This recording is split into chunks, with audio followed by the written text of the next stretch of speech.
አንዱ ስልጣን አካፍለኝ dhimmoota waliigaltee laaffisan keessaa tokko mootummaan aangoo nuuf haa qooduu kan jedhu.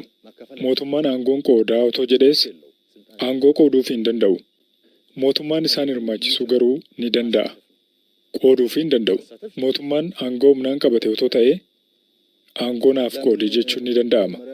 Mootummaan filannoon aangoo qabate aangoo qooduu hin danda'u. Garaagarummaan ijoon tokko kanadha.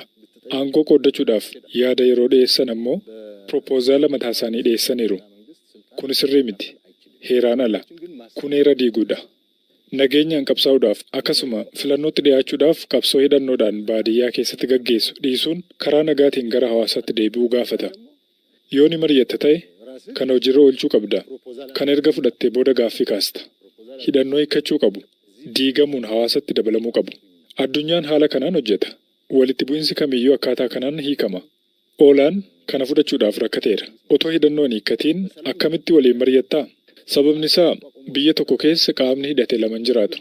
Mootummaa qofaatu hidhannoo qabaachuuf aangoo qaba. Kana fudhachuutu isaanirra ture. Mootummaan akkaataa ogummaa fi dandeettii isaaniitiin hawaasatti dabala. Yoo kanan simanne wanti marii jedhamu hin jiru. Akka isaan kanan fudhanne gochuu keessatti qaamoleen biraa qooda qaban jiru. Humnoota kana duuba qaamoleen biyya keessaaf alaa jiru. Qaamolee biraa dhaga'uun isaanirra hin turre. Rakkina keessa kan ture isaani. Isaanumatu murteessuu qaba ture. Qaamni biraa waan maricha gidduu seeneef sadarkaa addunyaatti haala kanaan dura ta'ee hin beekneen aalduree dhiyeessanii mootummaa rakkisaniiru. ሌላ መስማት አልነበረባቸውም። በቃ ችግሩ ውስጥ ያሉ እነሱ ናቸው። ራሳቸው መወሰን ነበረባቸው። Carraan marii marsaa sadaffaa jiraachuu kamalu fiild maarshaal Biraanuun wayita ibsan akkas jedhu.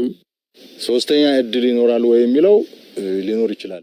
Carraa mariin si'a sadaffaa taa'amuu jiraachuu mala kan jedhuuf jiraachuu mala.